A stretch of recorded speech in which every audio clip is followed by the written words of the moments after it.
ವಿದ್ಯಾರ್ಥಿಗಳೇ, ಎಂದಿನಂತೆ ಪ್ರಶ್ನೆ ಪತ್ರಿಕೆಗಳೇ ನಮ್ಮ ಒಂದು ಜ್ಞಾನದ ಕಣ್ಣನ್ನು ಮತ್ತು ಪರೀಕ್ಷಾ ಮಾದರಿಯನ್ನು ಮತ್ತು ಪರೀಕ್ಷೆಗಳ ಒಳನೋಟವನ್ನು ಓಪನ್ ಮಾಡ್ತಕ್ಕಂತಹ ಒಂದು ವೇದಿಕೆಗಳಾಗಿರ್ತವೆ. ಸೊ ಪ್ರಸ್ತುತ ಕಂಡು ಬರ್ತಕ್ಕಂತಹ ಒಂದು ಪ್ರಶ್ನೆ ಪತ್ರಿಕೆ ಯು ಪಿ ಎಸ್ ಸಿ ನಡೆಸಿದಂತಹ ಜಿಯೋ ಸೈಂಟಿಸ್ಟ್ ಪ್ರಶ್ನೆ ಪತ್ರಿಕೆ ಇದಾಗಿರುತ್ತೆ. ಓಕೆ, ಇದು ಮೊನ್ನೆ ತಾನೇ ನಡೆದಂತಹ ಪರೀಕ್ಷೆ. ಸೊ ಇಂತಹ ಪ್ರಶ್ನೆ ಪತ್ರಿಕೆಗಳು ಏನು ಮಾಡ್ತವೆ ಅಂತಂದರೆ ನಮಗೆ ಒಂದು ಮಾರ್ಗದರ್ಶನ ನೀಡ್ತಕ್ಕಂತಹ ಒಂದು ವೇದಿಕೆಗಳಾಗಿರ್ತವೆ. ಬನ್ನಿ ಈಗ ಡಿಸ್ಕಸ್ ಮಾಡ್ಕೊತ ಹೋಗೋಣ. ಯಾವ್ಯಾವ ಇನ್ಪುಟ್ಸ್ ಇಲ್ಲಿಂದ ತೆಗೆದುಕೊಳ್ಳೋಣ, ಏನು ಓದಬೇಕು, ಹೇಗೆ ಓದಬೇಕು ಅಂತಕ್ಕಂತಹ ಎಲ್ಲ ಅಂಶವನ್ನು ನಾನು ಎಕ್ಸ್ಪ್ಲೇನ್ ಮಾಡ್ಕೊತ ಹೋಗ್ತೀನಿ. ಸೊ ಎಂದಿನಂತೆ HYT ಸ್ಟೂಡೆಂಟ್ಸ್ಗಳು ಹೋಮ್ವರ್ಕನ್ನು ಮಾಡಿ ಕಳಿಸ್ಬೇಕಾಗುತ್ತೆ. ಓಕೆ, ತದನಂತರದಲ್ಲಿ ಮೋಸ್ಟ್ ಇಂಪಾರ್ಟೆಂಟ್ ಇಲ್ಲಿ ರಿಮೈನಿಂಗ್ ಎಲ್ಲ ಯೂಟ್ಯೂಬ್ ನೋಡ್ತಕ್ಕಂತಹ ವಿದ್ಯಾರ್ಥಿಗಳು, ಯೂಟ್ಯೂಬಲ್ಲೂ ಸಹ ಅಪ್ಲೋಡ್ ಆಗಿರುತ್ತೆ ಇದು. ಓಕೆ, ಸುಮ್ಮನೆ ಯೂಟ್ಯೂಬನ್ನು ನೋಡ್ಕೊಂಡು ಹೋಗಬೇಡಿ. ಇದು ಸುಮ್ಮನೆ ನೋಡುವುದಕ್ಕೆ ಇದು ಸಿನಿಮಾ ಅಲ್ಲ. ಓಕೆ, ಇಂಪಾರ್ಟೆಂಟ್ ಪಾಯಿಂಟ್ಸನ್ನು ನೋಟ್ ಡೌನ್ ಮಾಡ್ಕೊಂಡು ಹೋಗಿ. ನಿಮಗೆ 1 ಮಾರ್ಕ್ಸಲ್ಲಿ ಮಿಸ್ ಆದೆ, 2 ಮಾರ್ಕ್ಸಲ್ಲಿ ಮಿಸ್ ಆದೆ ಅಂತ ಅಂದ್ಕೊಳ್ತಿರಲ್ಲ, ಅವ್ರಿಗೆಲ್ಲ ಆ ಒಂದು ರೋಗಕ್ಕೆ ಇಲ್ಲಿದೆ ಪರಿಹಾರ. ಬನ್ನಿ. ಭಾರತದಲ್ಲಿ ಮತ ಹಾಕುವ ವಯಸ್ಸು 21 ವರ್ಷಗಳಿಂದ 18 ವರ್ಷಗಳಿಗೆ ಕೆಳಗಿನ ಯಾವ ಸಂವಿಧಾನ ತಿದ್ದುಪಡಿ ಕಾಯ್ದೆ ಅಡಿಯಲ್ಲಿ ಬದಲಾಯಿಸಲಾಯಿತು? ಆನ್ಸರು 61ನೇ ತಿದ್ದುಪಡಿ. ಏನಿತ್ತಪ್ಪ ಅಂತಂದರೆ 21ನೇ ವಯಸ್ಸಿನಿಂದ 18ನೇ ವಯಸ್ಸಿಗೆ ಏನು ಮಾಡಿದರು, ಇಳಿಸಿದರು.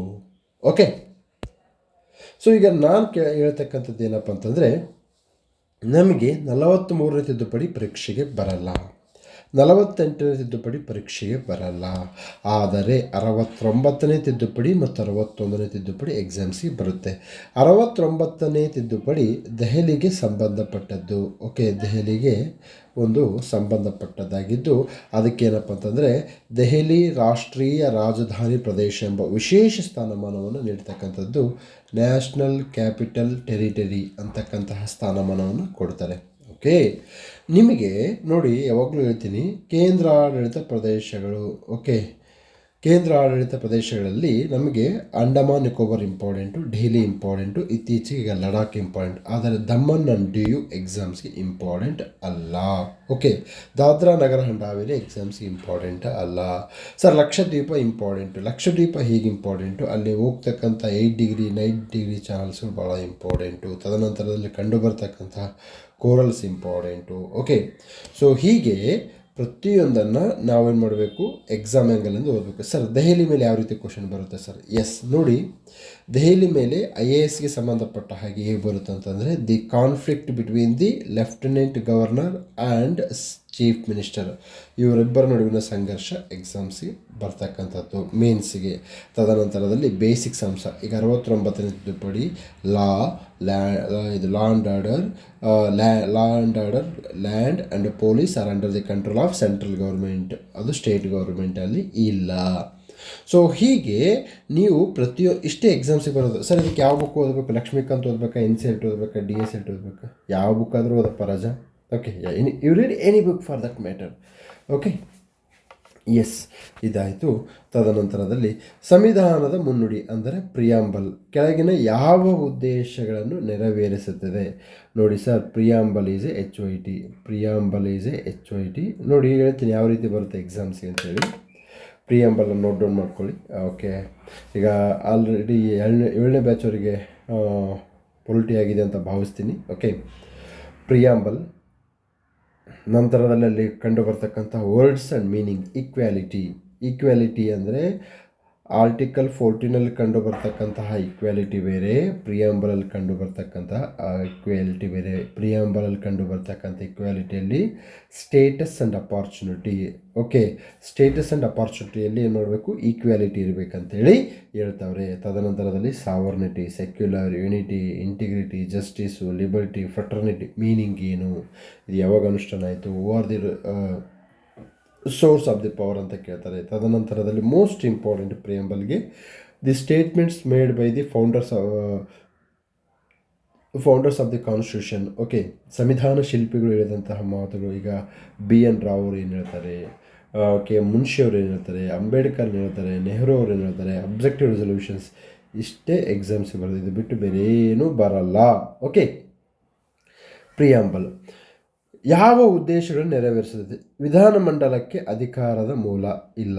It is nothing to do with ವಿಧಾನಮಂಡಲ. ಸೊ ನಮಗೆ ಇದು ಒಂದು ಹೋಯಿತು. ಸೊ ಅವಾಗೇನಾಗುತ್ತೆ, ಸೆಕೆಂಡ್ ಸ್ಟೇಟ್ಮೆಂಟು ರೈಟು. ಸೊ ನೀನು ಓದೋ ಅವಶ್ಯಕತೆ ಇಲ್ಲ. ಸೆಕೆಂಡ್ ಸ್ಟೇಟ್ಮೆಂಟ್ ಅವನು ಇಂಡಲ್ಟೇ ಕೊಟ್ಟಿದ್ದಾನೆ.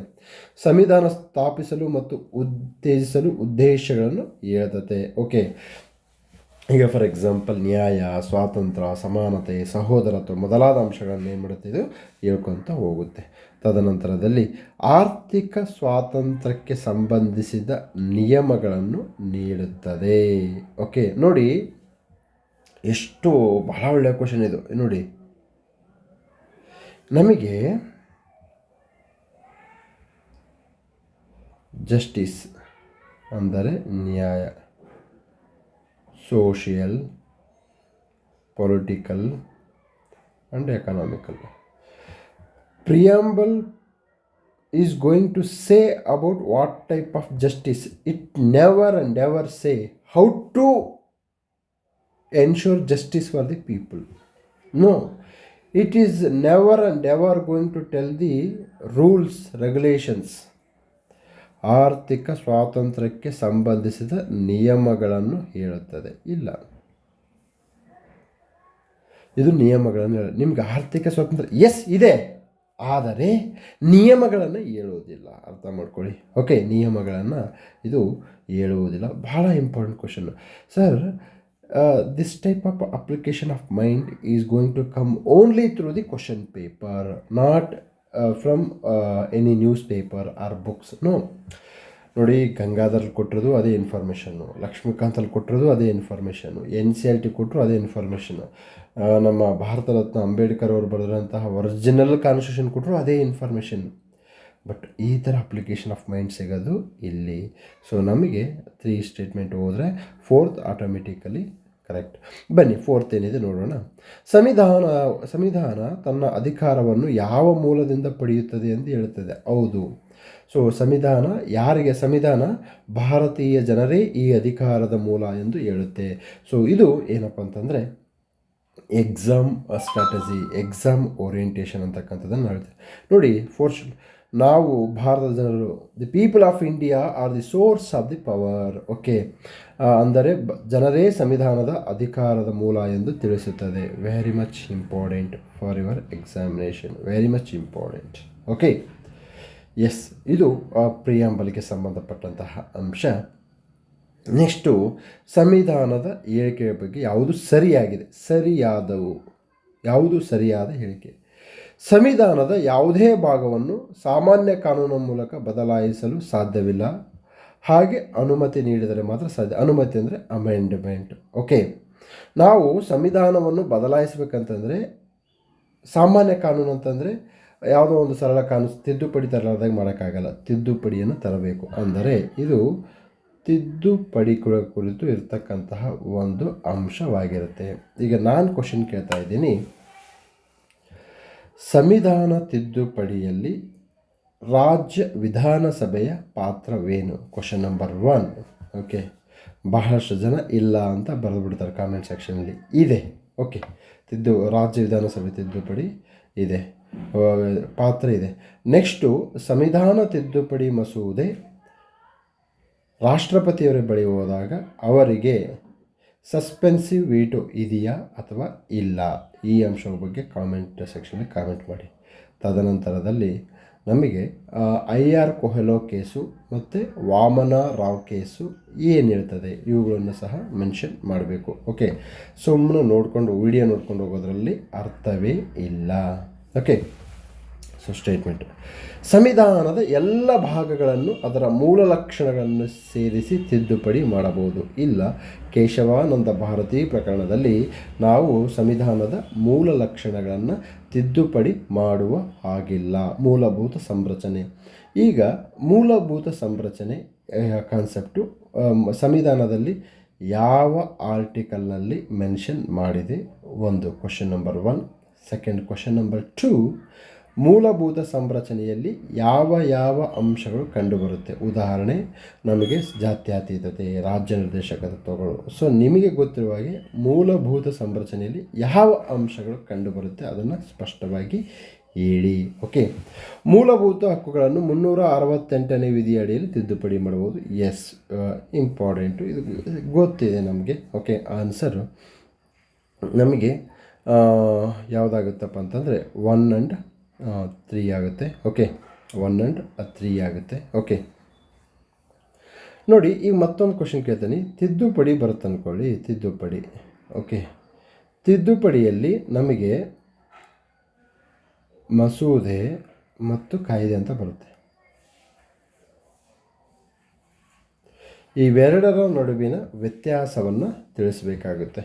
ಓಕೆ, ತದನಂತರದಲ್ಲಿ ಗ್ರಾಮ ಮತ್ತು ನಗರ ಎರಡೂ ಪ್ರದೇಶಗಳ ಸ್ಥಳೀಯ ಸ್ವಶಾಸನ ಕೆಳಗಿನ ಯಾವುದರಡಿಯಲ್ಲಿ ಬರುತ್ತೆ? ಸಿಂಪಲ್ಲಾಗಿ ಕೇಳಿದ್ದೇನೆ. ಗ್ರಾಮಾಡಳಿತ ಮತ್ತು ನಗರ ಆಡಳಿತ ರಾಜ್ಯ ಪಟ್ಟಿಯಲ್ಲಿ ಬರುತ್ತೆ, ಕೇಂದ್ರ ಪಟ್ಟಿಯಲ್ಲಿ ಬರುತ್ತೆ, ರಾಜ್ಯ ಪಟ್ಟಿ ಬರುತ್ತೆ. ಇದನ್ನು ನಾನು 1000 ಬಾರಿ ಹೇಳಿದ್ದೀನಿ. HOET ಕ್ಲಾಸಸ್ಸಲ್ಲಿ 1000 ಬಾರಿ ಹೇಳಿದ್ದೀನಿ. ಈಗ ನಾನು ನಿಮಗೆ ಕ್ವಶನ್ ಕೇಳ್ತಾ ಇದ್ದೀನಿ. 42ನೇ ತಿದ್ದುಪಡಿಯ ಮೂಲಕ 5 ವಿಚಾರಗಳನ್ನು ನಾವು ರಾಜ್ಯ ಪಟ್ಟಿಯಿಂದ ಸಮವರ್ತಿ ಪಟ್ಟಿಗೆ ಸೇರಿಸಲ್ಪಟ್ಟಿದ್ದೇವೆ. ಓಕೆ, ಅವು ಯಾವುವು ಅನ್ನೋದನ್ನು ಕಾಮೆಂಟ್ ಸೆಕ್ಷನಲ್ಲಿ ಕಮೆಂಟ್ ಮಾಡಿ. ಸೊ ಇದಕ್ಕೆ ಸಂಬಂಧಪಟ್ಟ ಹಾಗೆ ಸರ್ಕಾರಿ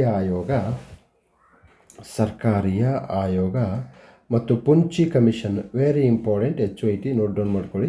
ಸೊ ಬಹಳಷ್ಟು HOET ಸ್ಟೂಡೆಂಟ್ಸ್ ಹೋಮ್ವರ್ಕನ್ನು ಮಾಡಿ ಕಳಿಸಿದ್ದಾರೆ.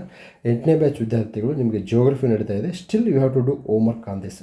ನಾನು ಯಾವುದೇ ಕ್ವಶನ್ ಪೇಪರನ್ನು ಎಲ್ಲೇ ಹಾಕಿದರೂ ಸಹ ನೀವು ಹೋಮ್ವರ್ಕನ್ನು ಮಾಡಬೇಕು. ಏನಕ್ಕೆ ಅಂತಂದರೆ ಸಬ್ಜೆಕ್ಟ್ ವೈಸ್ HOET ಕ್ಲಾಸ್ ನಡೀತೇವೆ, ಬಟ್ HOET ಕ್ಲಾಸ್ ಥರನೇ ಕ್ವಶನ್ ಪೇಪರ್ ಬರೋಲ್ಲ. ಅಂದರೆ ಪೊಲಿಟಿ ಆದಮೇಲೆ ಜಿಯೋಗ್ರಫಿ ಆದಮೇಲೆ ಹಿಸ್ಟ್ರಿ ಆದಮೇಲೆ ಎಕನಾಮಿಕ್ಸ್ ಆದಮೇಲೆ environment. No, that's not the case. Okay, ಈ ಸರ್ಕಾರಿ ಮತ್ತು ಪುಂಚಿ ಆಯೋಗ ಏನು ಹೇಳ್ತಾವಪ್ಪ ಅಂತಂದರೆ ಸಮವರ್ತಿ ಪಟ್ಟಿಗಳ ಮೇಲೆ ಕಾನೂನನ್ನು ರಚನೆ ಮಾಡ್ತಕ್ಕಂತಹ ಸಂದರ್ಭದಲ್ಲಿ ಕೇಂದ್ರ ಸರ್ಕಾರಗಳು, ರಾಜ್ಯ ಸರ್ಕಾರಗಳು ಸಮಾಲೋಚನೆಯನ್ನು ನಡೆಸಿ ಆ ಕಾನೂನನ್ನು ರಚನೆ ಮಾಡಬೇಕಾಗುತ್ತೆ. ಏನಕ್ಕೆ ಅಂತಂದರೆ ರಾಜ್ಯ ಮತ್ತು ಕೇಂದ್ರಗಳ ಕಾನೂನುಗಳ ನಡುವಿನ ಸಂಘರ್ಷ ಬರಬಾರ್ದು ಅಂತೇಳಿ ಹೇಳುತ್ತೆ. ಓಕೆ, ಸೊ ಹೀಗೆ ನಮಗೆ ಮೋಸ್ಟ್ ಇಂಪಾರ್ಟೆಂಟು ಕೇಂದ್ರ ಪಟ್ಟಿ ಮತ್ತು ರಾಜ್ಯ ಪಟ್ಟಿ. ಸೊ HOET ಸ್ಟೂಡೆಂಟ್ಸಿಗೆ ಹೋಮ್ವರ್ಕ್ ಕೊಡ್ತಾ ಇದ್ದೀನಿ. ಕೇಂದ್ರ ಪಟ್ಟಿ ಮತ್ತು ರಾಜ್ಯ ಪಟ್ಟಿನ ಸಪ್ರೇಟಾಗಿ 2 ಟೈಮ್ಸ್ ಬರೆದು ಕಳಿಸಿ.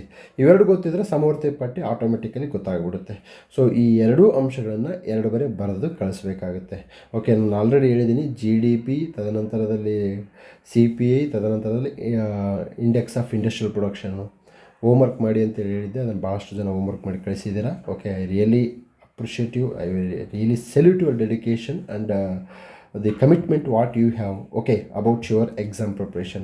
This is good. Okay, ನಂತರದಲ್ಲಿ ಸುಪ್ರೀಂ ಕೋರ್ಟ್ ನ್ಯಾಯಮೂರ್ತಿಗಳ ಸಂಖ್ಯೆಯನ್ನು ಹೆಚ್ಚಿಸಲು ಸಾಧ್ಯವಾಗುವುದು. ಸುಪ್ರೀಂ ಕೋರ್ಟ್ ನ್ಯಾಯಮೂರ್ತಿಗಳ ಸಂಖ್ಯೆಯನ್ನು ಹೆಚ್ಚಿಸಲು ಸಾಧ್ಯವಾಗುವುದು ಸಂಸತ್ತಿನ ಕಾಯ್ದೆಯ ಮೂಲಕ. Very important. ಓಕೆ, ನೆಕ್ಸ್ಟು ಹೇಳ್ತೀನಿ ನೋಡಿ. ಸಂಸತ್ತು ಸುಪ್ರೀಂ ಕೋರ್ಟ್ನ ನ್ಯಾಯ ವ್ಯಾಪ್ತಿಯನ್ನು ಅಂದರೆ ಜುರಿಡಿಕ್ಷನ್ನ ಜಾಸ್ತಿ ಮಾಡಲು ಅಧಿಕಾರವಿದೆ, ಆದರೆ ಕಡಿಮೆ ಮಾಡಲು ಅಧಿಕಾರವಿಲ್ಲ. ತದನಂತರದಲ್ಲಿ ಸುಪ್ರೀಂ ಕೋರ್ಟ್ನ ನ್ಯಾಯಮೂರ್ತಿಗಳ ಸಂಖ್ಯೆ ಎನಿಸುವುದು ಸಂಸತ್ತಿನ ಕಾನೂನುಗಳ ಮೂಲಕ. ಆದರೆ ಈಗ ಸ್ವಲ್ಪ ಡಿಫ್ರೆನ್ಸ್ ಇದೆ, ಸ್ವಲ್ಪ ಮೈಂಡ್ ಓಡಿಸ್ಬೇಕಾಗುತ್ತೆ, ಮೈಂಡ್ ಅಪ್ಲೈ ಮಾಡಬೇಕಾಗುತ್ತೆ. ಹೈಕೋರ್ಟ್ ನ್ಯಾಯಮೂರ್ತಿಗಳ ಸಂಖ್ಯೆಯನ್ನು ಹೆಚ್ಚಿಸುವ ಅಧಿಕಾರ ಯಾರಿಗೆ ಇದೆ? Question mark. ಓಕೆ, ನೋಡಿ ಅಪ್ಪ, ಸುಪ್ರೀಂ ಕೋರ್ಟು ಎಕ್ಸಾಮ್ಸ್ಗೆ ಇಂಪಾರ್ಟೆಂಟ್, ಹೈಕೋರ್ಟ್ ಎಕ್ಸಾಮ್ಸ್ಗೆ ಇಂಪಾರ್ಟೆಂಟ್. ಓಕೆ, ನೋ ಡೌಟ್ ಅವೆಲ್ಲ 100% ಶಾರ್ಟ್ ಕ್ವಶನ್ಸ್. ಓಕೆ, ಇಂಥವುಗಳನ್ನು ನೀವು ಮಿಸ್ ಮಾಡೋಕ್ಕೆ ಸಾಧ್ಯವೇ ಇಲ್ಲ. ಓಕೆ, ನೆಕ್ಸ್ಟು ಕೊಲೀಜಿಯಂ ವ್ಯವಸ್ಥೆ ಬರ್ತಾ ಇದೆ. ಓಕೆ, ಕೊಲೀಜಿಯಂ ವ್ಯವಸ್ಥೆ. ಓಕೆ, ಈಗ ನಾನು ನಿಮಗೆ ಒಂದು ಸಿನಾರಿಯೋ ಹೇಳ್ತೀನಿ ಕೊಲಿಜಿಯಂ ವ್ಯವಸ್ಥೆಯಲ್ಲಿ. ಓಕೆ, ಕೊಲಿಜಿಯಂ ಅವ್ರು ಏನು ಮಾಡ್ತಾರೆ, ಒಬ್ಬರು ಯಾರೋ ಒಬ್ಬರನ್ನ XYZ ರಾಮಣ್ಣ ಅಂತ ಇರ್ತಾರೆ ಅಂದ್ಕೊಳ್ಳಿ. ರಾಮಣ್ಣ ಅವ್ರನ್ನ ನೀವು ಹೈಕೋರ್ಟ್ ನ್ಯಾಯಮೂರ್ತಿಗಳಾಗಿ ಮಾಡಿ ಅಂತೇಳಿ ಸರ್ಕಾರಕ್ಕೆ ಶಿಫಾರಸು ಮಾಡ್ತಾರೆ. ಸರ್ಕಾರ ಹೇಳುತ್ತೆ no no no no no no Ramanna ಬೇಡ, ರಾಮಣ್ಣವರ ಒಂದು track record as a judge ಅವ್ರಿಗೆ ಸರಿಯಾಗಿ ಇಲ್ಲ ಅಂತ ಹೇಳ್ತಾರೆ. ಏನು ಮಾಡ್ತಾರೆ, ಅಬ್ಜೆಕ್ಷನ್ಸ್ ರೈಸ್ ಮಾಡ್ತಾರೆ. ಅಬ್ಜೆಕ್ಷನ್ಸ್ ರೈಸ್ ಮಾಡಿದ್ದನ್ನು ಕೊಲಿಜಿಯಮ್ಗೆ ಹೋಗುತ್ತೆ. ಕೊಲಿಜಿಯಮಲ್ಲಿ ಮತ್ತೆ ಡಿಸ್ಕಷನ್ ಆಗುತ್ತೆ. ರಾಮಣ್ಣವ್ರ ಬಗ್ಗೆ ಹಿಂಗೆ ಹೇಳ್ತಾ ಇದ್ದಾರೆ, ಏನು ಇದ್ರ ಬಗ್ಗೆ ಅಂತ. ಓಕೆ, ಇಲ್ಲ ರಾಮಣ್ಣನೇ ಮಾಡಿ ಅಂದರೆ ಮತ್ತೆ ಶಿಫಾರಸು ಮಾಡ್ತಾರೆ. ಓಕೆ, ರಾಮಣ್ಣನೇ ಆಗಬೇಕು ಜಡ್ಜು ಅಂತ ಹೇಳ್ತಾರೆ. ಆಗ ಸರ್ಕಾರ ಏನು ಮಾಡಬೇಕು ಅಂದರೆ ರಾಷ್ಟ್ರಪತಿಗಳು ಏನು ಮಾಡಬೇಕು, ಅಕ್ಸೆಪ್ಟ್ ಮಾಡ್ಕೋಬೇಕಾ ಬೇಡವಾ? ಓಕೆ, ಇದು ಸೊ ಇಂತಹ ಅಂಶಗಳನ್ನು ನೀವು ಕೇವಲ ಪುಸ್ತಕದಿಂದ ಮಾತ್ರ ತಿಳಿಯಲು ಸಾಧ್ಯವಿಲ್ಲ. Question paper, debate, discussion, deliberations, okay, ಅವುಗಳ ಮೂಲಕ ನೀವು ತಿಳಿಯಲು ಸಾಧ್ಯ. ಓಕೆ, ಒಂದು ಸತ್ಯವನ್ನು ನಿಮಗೆ ಈ ಸಂದರ್ಭದಲ್ಲಿ ಹೇಳೋಕ್ಕೆ ಇಷ್ಟಪಡ್ತೀನಿ. ನ್ಯೂಸ್ ಪೇಪರ್ಸು, ನ್ಯೂಸ್ ಚಾನಲ್ಸ್ಗಳೆಲ್ಲವೂ ಎಕ್ಸಾಮ್ ಓರಿಯೆಂಟೇಷನಿಂದ ಬರೆಯಲ್ಲ ಅವರು. ಓಕೆ, ಈಗ ನೋಡಿ, AI ಸಮಿಟ್ಟು ಡೆಲ್ಲಿಯಲ್ಲಿ ನಡೀತಾ ಇದೆ. ಪ್ರತಿ ದಿವಸ ಕೊಡ್ತಾರೆ. ಪ್ರತಿ ದಿವಸ ಓದುವ ಅವಶ್ಯಕತೆ ಇಲ್ಲ. ಒಂದು ಬರೀ ನೀವು ಓದ್ಕೊಂಡ್ರೆ ಕೆಲಸ ಮುಗೀತು, ಖತಮ್. People, planet, progress, dialogue to delivery. So ಸರ್ವಜನ ಹಿತಾಯ ಸರ್ವಜನ ಸುಖಾಯ. ಓಕೆ, ಬಹುಜನ ಹಿತಾಯ ಬಹುಜನ ಸುಖಾಯ, ಸರ್ವಜನ ಸುಖಿನೋ ಭವಂತು. ಇಂಥ ಡೈಲಾಗ್ಸ್ ಬಳಸ್ತಾರೆ. ಇವನ್ನ ಬರೆದಿಟ್ಕೋಬೇಕು. ನಿಮ್ಮ ಎಸ್ಸೆಗೆ, ನಿಮ್ಮ ಮೇನ್ಸ್ಗೆ ಎಲ್ಲದಕ್ಕೂ ಹೆಲ್ಪ್ ಆಗ್ತಕ್ಕಂಥದ್ದನ್ನು ನಾವು ನೋಡಬಹುದು. Okay, fine. Next with article, ಸಂವಿಧಾನದ ಆರ್ಟಿಕಲ್ 124 ಸಬ್ ಕ್ಲಾಸ್ 1 ಪ್ರಕಾರ, ವಿಧಿಯ ಪ್ರಕಾರ ಸುಪ್ರೀಂ ಕೋರ್ಟ್ ನ್ಯಾಯಮೂರ್ತಿಗಳ ಸಂಖ್ಯೆಯನ್ನು ಸಂಸತ್ತು ಕಾಯ್ದೆ ಮೂಲಕ ನಿಗದಿಪಡಿಸಬಹುದು. ಓಕೆ, ಪೂರ್ವ ಪ್ರಾಥಮಿಕ ಶಿಕ್ಷಣವನ್ನು ಅಂದರೆ ಪೂರ್ವ ಪ್ರಾಥಮಿಕ ಶಿಕ್ಷಣ ಅಂತಂದರೆ ಬಿಫೋರ್ ಪ್ರೈಮರಿ ಅಂದರೆ ಅಂಗನವಾಡಿ ಅಧಿಕೃತವಾಗಿ ಎಲ್ಲರಿಗೂ ನೀಡಿದ ಮೊದಲ ರಾಜ್ಯ ಯಾವುದಪ್ಪ ಅಂತಂದರೆ ಇದು ಆನ್ಸರ್ ಕೇರಳ ಇದೆ. ಓಕೆ, ಇವರು ಪಂಜಾಬ್ ಅಂತ ಕೊಟ್ಟಿರ್ತಾರೆ, ತಪ್ಪು ಕೊಟ್ಟಿರ್ತಾರೆ, ಡೋಂಟ್ ವರಿ. ಓಕೆ, ನೆಕ್ಸ್ಟು ಕೆಳಗಿನವರಲ್ಲಿ ಯಾರು ತಮ್ಮ ಹುದ್ದೆಯನ್ನು ರಾಷ್ಟ್ರಪತಿಯ ಇಚ್ಛೆಯವರೆಗೂ ಹಿಡಿದಿರುತ್ತಾರೆ ಅಂದರೆ during the pleasure of the president ಅಂತಂದರೆ ಅದು ಅಟಾರ್ನಿ ಜನರಲ್. ಓಕೆ, ಸಾರ್ವಜನಿಕ ಸೇವಾ ಆಯೋಗದ ಅಧ್ಯಕ್ಷರು ಇವರಿಗೆ 6 ವರ್ಷ ಅಥವಾ 65 ವರ್ಷವರೆಗೂ ಇವ್ರಿಗೇನಿರುತ್ತಪ್ಪ ಅಂತಂದರೆ ಅಧಿಕಾರಾವಧಿ ಇರುತ್ತೆ. ಇವ್ರನ್ನ ತೆಗೆದಾಕಬೇಕಪ್ಪ ಅಂತಂತಂದರೆ ಸುಪ್ರೀಂ ಕೋರ್ಟ್ ತನಿಖೆ ಮಾಡಿ ಏನು ಮಾಡುತ್ತೆ ಅಂತಂದರೆ ರಾಷ್ಟ್ರಪತಿಯವರಿಗೆ ಶಿಫಾರಸು ಮಾಡುತ್ತೆ. ಮಾನ್ಯ ರಾಷ್ಟ್ರಪತಿಗಳೇ, honourable president, so and so member of the UPSC has committed a mistake. Through our investigation, we have found he is guilty. So we recommending you to remove the so and so person from the UPSC post. So ಇದು recommendation ಮಾಡುತ್ತೆ. ಈಗ ನಾನು ನಿಮಗೆ ಪ್ರಶ್ನೆ ಕೇಳ್ತಾ ಇದ್ದೀನಿ, supreme court ನೀಡಿದಂತಹ ಈ ಒಂದು ಶಿಫಾರಸು ರಾಷ್ಟ್ರಪತಿಯವರು ಪಾಲನೆ ಮಾಡಬೇಕಾ ಅಥವಾ ಬೇಡ? ಪಾಲನೆ ಸಂವಿಧಾನದಲ್ಲಿ ಈ ಕುರಿತು ಏನನ್ನು ಹೇಳಲಾಗಿದೆ? ಸೊ ಮೋಸ್ಟ್ ಇಂಪಾರ್ಟೆಂಟ್ ಪಾಯಿಂಟ್, ಎಕ್ಸಾಮ್ಸ್ಗೆ very very very very important. Sir, Lok Sabha speaker, ಈಗ ಲೋಕಸಭೆಯ ಸ್ಪೀಕರನ್ನು ವಿರುದ್ಧ ರೆಸೊಲ್ಯೂಷನ್ ಪಾಸ್ ಆಗ್ತಾ ಇದೆ ಸಂಸತ್ತಿನಲ್ಲಿ. ಇದು ಎಕ್ಸಾಮ್ಸ್ಗೆ ಮೋಸ್ಟ್ ಇಂಪಾರ್ಟೆಂಟ್. ಲೋಕಸಭೆಯ ಸ್ಪೀಕರ್ ಆಲ್ವೇಸ್ ಎಕ್ಸಾಮ್ಸ್ಗೆ ಇಂಪಾರ್ಟೆಂಟು. ಈಗ ಅವರ ವಿರುದ್ಧ ನಿಲುವಳಿ ಸೂಚನೆ ಮಂಡನೆ ಆಗಿದೆ, ರೆಸೊಲ್ಯೂಷನ್ ಮೂವ್ ಆಗಿದೆ. ಎಕ್ಸಾಮ್ಸ್ಗೆ ಮೋಸ್ಟ್ ಇಂಪಾರ್ಟೆಂಟು. ಕರೆಂಟ್ ಅಫೇರ್ಸಲ್ಲಿ ಇದ್ದಿದ್ದಕ್ಕೆ ಮಾತ್ರ ಅದು ಬರ್ತಾ ಇಲ್ಲ, ಅದು ಆಲ್ರೆಡಿ ಎಕ್ಸಾಮ್ಸ್ಗೆ ಇಂಪಾರ್ಟೆಂಟು. ಈಗ ಕರೆಂಟ್ ಅಫೇರ್ಸಲ್ಲಿ ಮತ್ತೆ ಆ್ಯಕ್ಟಿವೇಟ್ ಆಗಿರೋದಕ್ಕೆ ಅದು ಎಕ್ಸಾಮ್ಸಿಗೆ ಬರುತ್ತೆ. ವಿಶೇಷವಾದ ಬಹುಮತದ ಮೂಲಕ ಅವ್ರನ್ನ ರಿಮೂವ್ ಮಾಡಬೇಕಾಗುತ್ತೆ. ಓಕೆ, ಅದು ವಿಶೇಷವಾದ ನಾಟ್ ಸರಳ ಬಹುಮತ. ಭಾರತ ಸರ್ಕಾರದ ಲೆಕ್ಕ ಪರಿಶೋಧಕ ಮತ್ತು ಮಹಾಲೆಕ್ಕ ಪರಿಶೋಧಕ, ಸೊ ಇವರನ್ನು ಸಹ ಏನು ಮಾಡಬೇಕಪ್ಪ ಅಂತಂದರೆ 2 ಸದನಗಳ ನಿರ್ಣಯದಿಂದ ಸುಪ್ರೀಂ ಕೋರ್ಟ್ ನ್ಯಾಯಮೂರ್ತಿಗಳನ್ನು ಹೇಗೆ ತೆಗೆದಾಕ್ತೀವಿ ಅದೇ ಮಾದರಿಯಲ್ಲಿ ಇವ್ರನ್ನ ತೆಗೆದಾಕಬೇಕಾಗುತ್ತೆ. ಕೆಳಗಿನ ರಾಜ್ಯಗಳಲ್ಲಿ ಎಷ್ಟು ರಾಜ್ಯಗಳಲ್ಲಿ ಎರಡೂ ಸದನಗಳ ವಿಧಾನಮಂಡಲ ಅಂದರೆ ದ್ವಿಸದನ ಅಂತ ಕರೆದಾಗ ವಿಧಾನಸಭೆ ವಿಧಾನ ಪರಿಷತ್ತು ಇವು 4ರಲ್ಲೂ ಕಂಡುಬರುತ್ತೆ. Simple questions. ಇಂಥವು KPSCಯಲ್ಲಿ ಕಂಡು ಬರುವುದಿಲ್ಲ. ಓಕೆ. ಆಪತ್ಕಾಲ ಘೋಷಣೆಗೆ ಅಂತ ಹೇಳಿದರೆ ಇದು ಅಂದರೆ ತುರ್ತು ಪರಿಸ್ಥಿತಿ ಘೋಷಣೆಗೆ ಸಂಬಂಧಿಸಿದ ಕೆಳಗಿನ ಹೇಳಿಕೆಗಳಲ್ಲಿ ಯಾವುದು ಸರಿಯಾಗಿದೆ? ಓಕೆ, ಯಾವುದು ಸರಿಯಾಗಿದೆ ಅಂತ ಹೇಳ್ತಾ ಇದ್ದಾರೆ. ಓಕೆ ನೋಡಿ, ಇಲ್ಲಿ ನಮಗೆ ಕಂಡು ಬರ್ತಕ್ಕಂಥದ್ದು ಸಂಸತ್ತಿನ ಎರಡೂ ಸದನಗಳು 1 ತಿಂಗಳೊಳಗೆ ಅನುಮೋದನೆ ನೀಡದಿದ್ದರೆ ಇದು ಜಾರಿಗೆ ಬರದು. ಎಸ್. ಓಕೆ, 1 ತಿಂಗಳು, ವಿತಿನ್ 30 days. ಸೊ ತುರ್ತು ಪರಿಸ್ಥಿತಿ ಘೋಷಣೆಯನ್ನು ನ್ಯಾಯಾಲಯ ಪರಿಶೀಲಿಸಲು ಸಾಧ್ಯವೇ ಇಲ್ಲ. ನೋ. ನಮಗೆ IR ಕೊಹ್ಲೋ ಕೇಸ್, ವಾಮನರಾವ್ ಕೇಸಲ್ಲಿ ಮೊದಲಾದ ಅಂಶಗಳಲ್ಲಿ ಏನಾಗುತ್ತೆ ಅಂತಂದರೆ ನಮಗೆ ಸ್ಪಷ್ಟವಾಗಿ ಗೊತ್ತಿದೆ.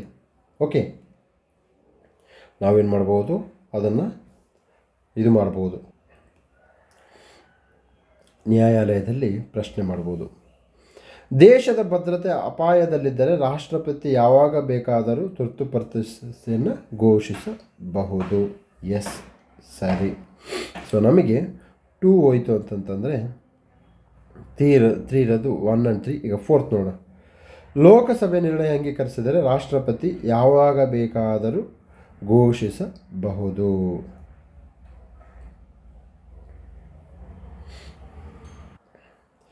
ಈಗ ಹೇಳಿ, ಒಂದು ರಾಷ್ಟ್ರೀಯ ತುರ್ತು ಪರಿಸ್ಥಿತಿ ಇದೆಯಲ್ಲ ನೋಡಿ, ಲೋಕಸಭೆಯ ಪಾತ್ರವೇನು, ರಾಜ್ಯಸಭೆಯ ಪಾತ್ರವೇನು ಅಂತ ಕ್ವಶನ್ ಬರ್ತಲ್ಲ, ಅಂಥಲ್ಲಿ ಇವನ್ನೆಲ್ಲ ಚೆನ್ನಾಗಿ ಬರೀಬೇಕಪ್ಪ. ಓಕೆ, ಇವೇ ಎಕ್ಸಾಮ್ಸ್ಗೆ ಬರ್ತಕ್ಕಂಥದ್ದು. ನಂತರದಲ್ಲಿ ಭಾರತ ಚುನಾವಣಾ ಆಯೋಗ ಪರಿಚಯದ ಸರ್ ಎಂಬ ಪದದ ಪೂರ್ಣ ರೂಪ ಯಾವುದು? Special intensive revision. ಸೊ ನೀವು ಥಿಂಕ್ ಮಾಡಬೇಕು, UPSC ಕ್ವಶನ್ ಪೇಪರನ್ನು ತೆಗ್ತಕ್ಕಂಥವ್ರಿಗೆ ಆಲ್ರೆಡಿ SIR ಮೈಂಡಲ್ಲಿ ಓಡ್ತಾ ಇದೆ.